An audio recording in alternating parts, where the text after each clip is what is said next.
Heroine గా వెండితెరపై మెరవాలని కలలు కన్నది. తల్లి, అక్క సపోర్టుతో రంగుల ప్రపంచంలోకి అడుగుపెట్టింది. అందం, అభినయం, అందరితో కలిసిపోయే మనస్తత్వం ఉండటంతో త్వరగానే అందరూ పరిచయమయ్యారు. కళ్లల్లో ఎన్నో ఆశలు, మనసులో మరెన్నో లక్ష్యాలతో సినీ రంగంలో తనకంటూ ఒక గుర్తింపు సంపాదించాలని ప్రయత్నించింది. ఇప్పటివరకు షార్ట్ ఫిలిమ్స్ లో మెరిసిన తనకు వెండితెరపై హీరోయిన్ గా ఛాన్స్ వచ్చేసరికి బతుకులు మారుతాయని ఆశపడింది. కానీ కామాంధుల వేధింపులకు బలైపోయింది.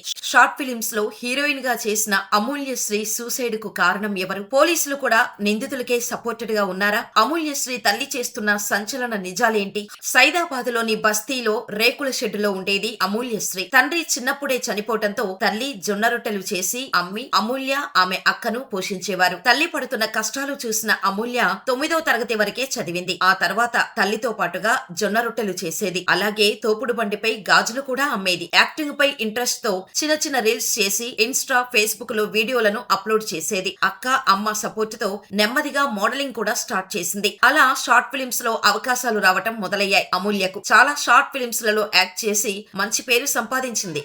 అందంగా ఉండటంతో పాటు యాక్టింగ్ మంచిగా చేస్తుండటంతో ఓ చిన్న బడ్జెట్ సినిమాల్లోనూ అవకాశాలు రావటం మొదలయ్యాయి. రేకుల షెడ్డులో ఉన్న, కడు పేదరికంలో ఉన్న అమూల్య ఏనాడూ తన హద్దులు దాటలేదు. ఇంటి పక్కనే ఉన్న కొందరు ఆకతాయిలు లైంగికంగా వేధింపులకు గురి చేసినా తల్లికి చెప్పుకొని బాధపడేది. ఎన్ని ప్రలోభాలు పెట్టినా ఆకతాయిలకు లొంగలేదు అమూల్య. దీంతో ఓ రోజు అత్యాచారానికి పాల్పడ్డారు వారు. ఇక ఏ మాత్రం ఆలస్యం చేయకుండా అమూల్య తల్లి పోలీస్ స్టేషన్ కు వెళ్లి కంప్లైంట్ చేసింది. కానీ పోలీసులు అప్పుడు తిరిగి అమూల్యపైనే కేసు నమోదు చేశారని, అవమానకరంగా మాట్లాడారని అమూల్య తల్లి కన్నీళ్లు పెట్టుకుంది. ఇదిలా ఉండగా 6 నెలల క్రితం అమూల్య తల్లి, అక్క పని మీద బయటకు వెళ్లారు. షూటింగ్ ఉందని రెడీ అవ్వటానికి అమూల్య స్నానానికి వెళ్ళింది. వీరి బాత్రూం కూడా రేకుల షెడ్డే. ఆ షెడ్డుకు ఉన్న చిన్న రంధ్రం ద్వారా అమూల్య స్నానం చేస్తుండగా వీడియోను రికార్డ్ చేశారు.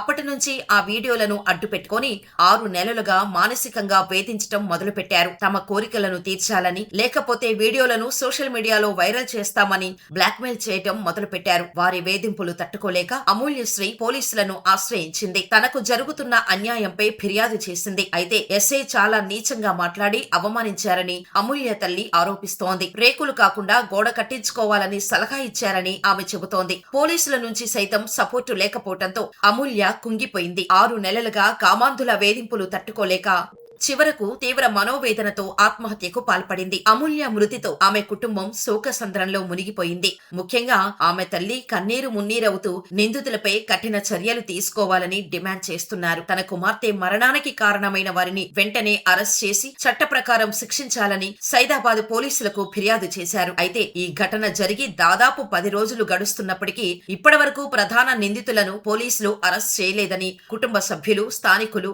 ఆగ్రహం వ్యక్తం చేస్తున్నారు.